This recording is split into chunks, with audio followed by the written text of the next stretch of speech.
Selamat malam Tribuners, jumpa lagi bersama dengan saya Mutiara dalam tayangan berita terkini Lampung di Tribun Lampung. Kami akan menyajikan informasi menarik dan terkini untuk Anda dari berbagai daerah di Provinsi Lampung. Dan inilah berita terkini selengkapnya. Aspri Hotman Paris alami kecelakaan di flyover Korpri.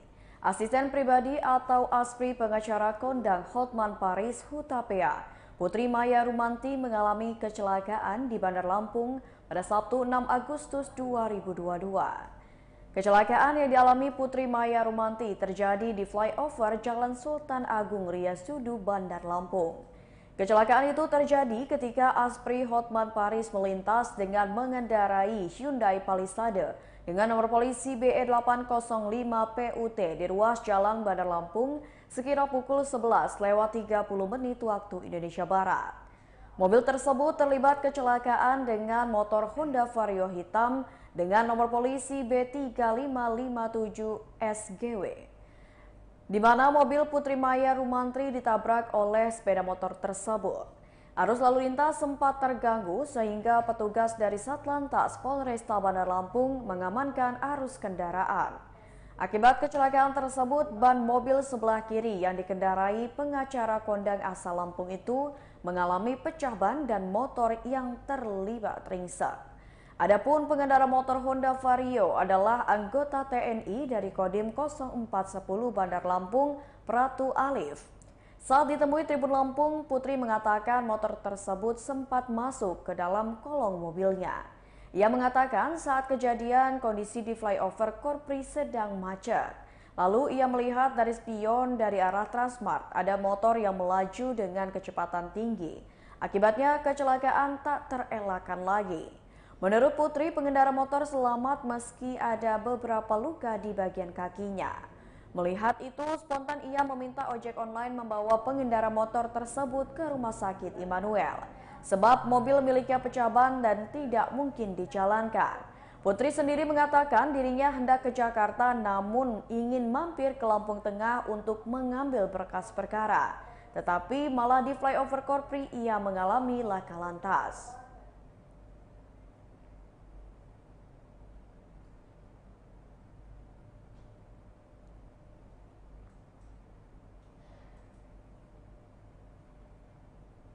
Berita selanjutnya, 39 pelaku kejahatan di Lampung Selatan berhasil ditangkap dalam kurun waktu sebulan. Polres Lampung Selatan gelar press release ungkap kasus pecah kaca mobil di Jalan Tol Trans Sumatera, C3, Curat-Curas dan Curanmor serta narkoba.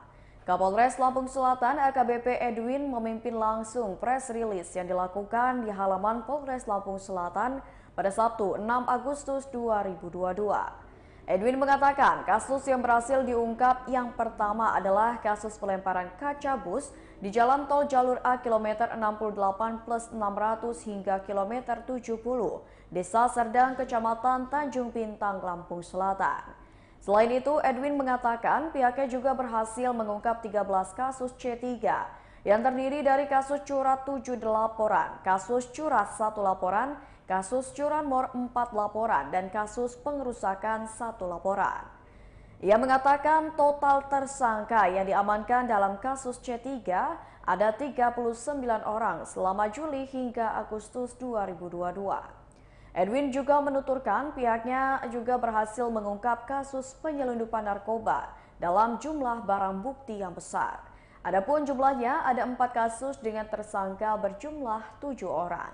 Dari jumlah itu, 6 orang ditahan di Mako Polres Lampung Selatan dan 1 orang di Lapas Kalianda.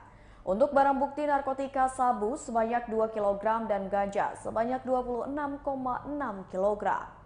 Polres mengungkap kasus pecah kaca terjadi di Jalan Tol Trans Sumatera itu terjadi pada Selasa 2 Agustus 2022 sekira pukul 16:58 waktu Indonesia Barat. Modus yang dilakukan pelaku dengan cara melemparkan batu ketika mobil bus Palala melintas, sehingga kaca mobil di bagian kiri pecah dan pemilik bus mengalami kerugian hingga 3,5 juta rupiah. Edwin menjelaskan jumlah pelaku dalam pelemparan bus di JTTS tersebut berjumlah 9 orang. Ia mengatakan rata-rata pelaku yang berjumlah 9 orang berstatus pelajar dan berusia di bawah umur. Edwin mengatakan anak-anak itu melempari bus secara bersama-sama, setelah itu pelaku melarikan diri. Selain bus Palala, para pelaku juga melakukan pelemparan terhadap bus Damri sekira pukul 21 waktu Indonesia Barat pada Selasa 2 Agustus 2022 serta kendaraan lain yang melintas. Sedangkan untuk kasus C3, Edwin mengatakan terungkap kasus pencurian di PT Intani yang mencuri brankas berisi uang dan emas batangan dengan total kerugian Rp110.400.000. Para pelaku yakni Komar dan Yopi Mulyadi dari Banten, Jamal Doni warga Lampung Timur dan Muhammad Haikal warga Tangerang. Selain di PT Intani di Desa Candimas, mereka juga beraksi di kantor BRIN Lampung di Tanjung Bintang pada 30 Juni 2022 dengan kerugian mencapai Rp80 juta.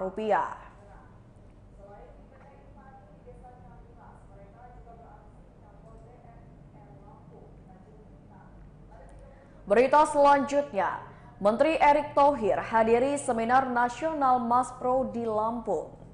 Menteri BUMN Erick Thohir menjadi pembicara dalam seminar nasional Jilid 4 membangun aglomerasi Sumbaksel. Kegiatan tersebut digelar oleh masyarakat profesional atau Maspro Sumatera Bagian Selatan di Novotel Lampung pada Jumat 5 Agustus 2022 kemarin. Acara tersebut diselenggarakan secara hybrid via offline dengan dihadiri kurang lebih 300 peserta dan via online melalui kanal Zoom Meeting. Sekretaris Jenderal Maspro Sumbaksel M. Hafiz Tineriza mengatakan pihaknya telah sukses dengan 3 seminar sebelumnya di Jakarta dan Palembang, sehingga Lampung menjadi tuan rumah untuk seminar Jilid 4 yang mengusung tema Komitmen Dulur Kito. Menurutnya, seminar tersebut dalam rangka mendukung ketahanan pangan melalui optimalisasi keberadaan ekosistem BUMN dan bersinergi dengan program Kartu Petani Berjaya Pemprov Lampung guna meningkatkan indeks pembangunan manusia di Lampung. Selain itu, Gubernur Provinsi Lampung Arinal Junaidi juga turut hadir dalam seminar tersebut. Erick sendiri dalam pemaparannya menyoroti harga pangan yang masih menunjukkan tren harga yang tinggi. Tren tersebut masih akan berlangsung hingga beberapa tahun ke depan. Bahkan menurutnya sampai tahun 2030 nanti harga tidak akan turun drastis. Ia berharap kelompok tani di Lampung mampu konsisten dalam gerak cocok tanam pada masa itu, khususnya bagi para petani yang bercocok tanam di komoditas pangan strategis nasional. Erick menyebutkan Lampung memiliki 3 komoditas pangan yang berpotensi tinggi untuk stabilisasi harga pangan, yakni padi, jagung, dan tebu. Katanya, selain membantu kondisi nasional, konsistensi itu juga dinilai bisa dinikmati para petani secara langsung.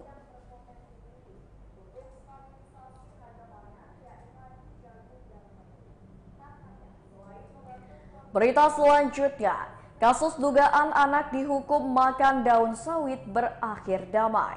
Kasus dugaan pemaksaan terhadap 2 anak untuk memakan daun sawit yang terjadi di Desa Karya Mulyasari, Kecamatan Candipuro, Lampung Selatan akhirnya berakhir damai. Kesepakatan kedua belah pihak tersebut berlangsung dalam rembuk pekon yang berlangsung pada Jumat 5 Agustus 2022 kemarin. Kepala Desa Karya Mulyasari Warno membenarkan perdamaian tersebut difasilitasi oleh pihak pemerintahan desa. Menurut Warno, ada sejumlah kesepakatan yang tertuang dalam surat perdamaian antara pemilik lahan sawit Kamim selaku pihak pertama dan 3 orang tua dari anak-anak tersebut sebagai pihak kedua. Ia mengatakan ada 5 butir kesepakatan antara kedua belah pihak, antara pemilik lahan sawit dengan orang tua dari A, F, dan AN. Namun Warno enggan memberikan informasi detail terkait kesepakatan kedua belah pihak. Sebelumnya ada fakta yang ditemukan Dinas Pemberdayaan Perempuan dan Perlindungan Anak Lampung Selatan bahwa tidak ada unsur pemaksaan pada anak. Hal itu dikatakan oleh Kepala Dinas PPPA Kabupaten Lampung Selatan Anasrullah. Ia menuturkan pihaknya menemukan fakta berbanding terbalik atas dugaan peristiwa pemaksaan memakan daun sawit oleh pemilik lahan beberapa waktu lalu. Anasrullah menjelaskan tidak ada pemberian hukuman kepada bocah-bocah sekolah dasar tersebut untuk memaksa makan daun sawit. Fakta yang ada, anak-anak tersebut mencabut pucuk daun sawit yang masih muda untuk dikonsumsi karena rasanya manis. Bahkan pemilik lahan Kamim sama sekali tidak memarahi bocah tersebut. Justru pemilik lahan khawatir apa yang dikonsumsi bocah tersebut adalah batang sawit yang sudah disemprot zat kimia pertanian. Karena ada bagian kebun sawit tersebut sudah disemprot obat pertanian sehingga bisa membahayakan kesehatan anak. Kapolsek Candipuro AKP Gunawan membenarkan informasi yang diterima Kepala Dinas PPA Kabupaten Lampung Selatan bahwa tidak ada pemberian hukuman dari pemilik lahan sawit tersebut.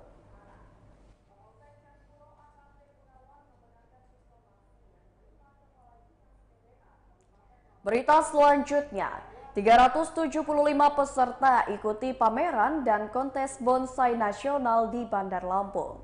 Ratusan bonsai bernilai miliaran rupiah ikuti pameran dan kontes bonsai nasional di halaman Gedung Kuarda Pramuka di Jalan Pramuka Raja Basa Bandar Lampung pada Sabtu, 6 Agustus 2022. Pameran dan kontes bonsai bertajuk Begawi 2 ini diadakan Brigif 4 Beruang Sakti berkolaborasi dengan organisasi Perhimpunan Penggemar Bonsai Indonesia cabang Bandar Lampung. Ajang ini diikuti sekitar 375 peserta yang berasal dari seluruh wilayah Indonesia. Ratusan peserta itu terbagi dalam 4 kategori, yakni prospek, madya, pertama, dan utama. Di antara ratusan bonsai tersebut bahkan ada bonsai yang bernilai ratusan ribu hingga miliaran rupiah. Komandan Brigif 4 BS Kolonel Marhari Idarto mengatakan, bonsai merupakan salah satu ikon hobi yang bisa dibanggakan. Pasalnya, menurut Heri, tanaman bonsai memiliki nilai seni serta nilai ekonomi yang tinggi. Selain itu, ia juga mengatakan jika kegiatan pameran bonsai ini sekaligus membantu pemerintah dalam pemberdayaan ekonomi, kesenian, hingga pariwisata. Ia menambahkan jika bonsai dapat membantu program penghijauan yang digencarkan oleh pemerintah pusat. Sementara itu, salah satu peserta pameran bernama Andi Wijaya mengatakan, jika bonsai memiliki nilai ekonomi yang tinggi karena membutuhkan proses yang sangat lama dalam proses pembuatannya. Pria yang sudah 9 tahun menggeluti hobi bonsai ini sendiri berhasil memenangkan predikat Best 10 peringkat 3 dari bonsai berjenis pusu batu. Menurut Andi, dapat Best 10 karena kriteria pohonnya cukup baik dan matang, gerak batangnya juga baik. Selain itu, Andi mengatakan terdapat persyaratan tersendiri agar sebuah pohon dapat dikatakan sebagai bonsai. Lebih lanjut, ia mengatakan bonsai memerlukan keuletan dan ketekunan tersendiri dalam proses perawatannya. Pasalnya, untuk membuat sebuah bonsai diperlukan waktu bahkan hingga puluhan tahun agar benar-benar bisa dinikmati keindahannya. Ia mengatakan pohon yang bisa dibuat bonsai adalah yang berbatang keras, memiliki cabang dan ranting, serta berumur panjang seperti santigi, serut, beringin, sancang, anting putri, dan lainnya. Untuk perawatannya, sebagaimana pohon pada umumnya butuh matahari, air, dan nutrisi makanan. Maka dari itu perlu mempelajari karakter pohon dan media tanam.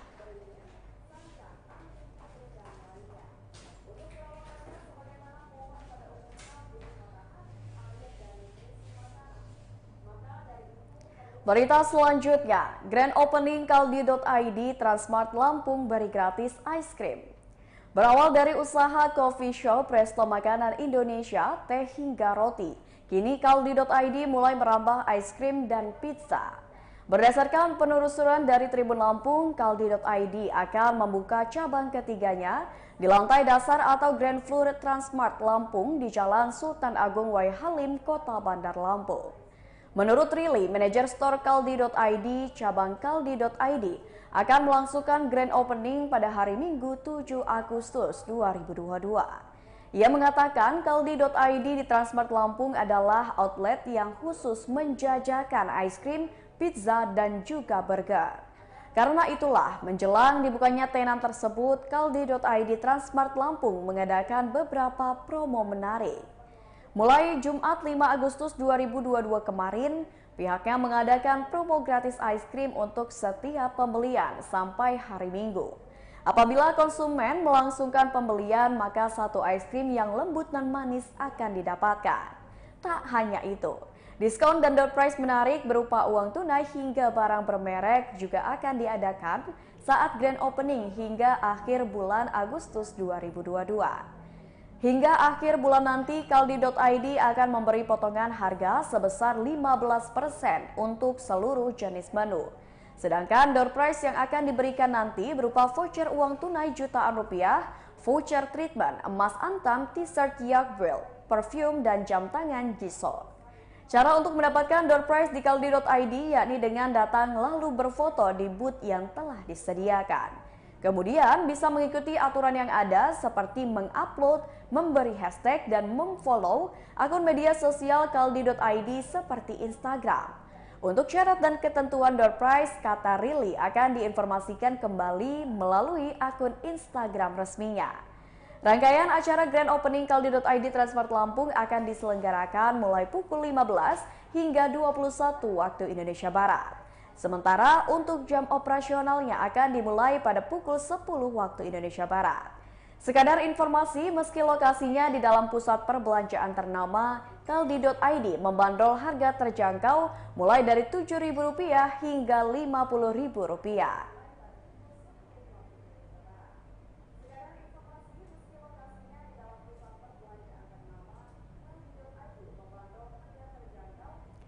Baiklah Tribuners, itulah berita terkini Lampung bersama dengan saya Mutiara.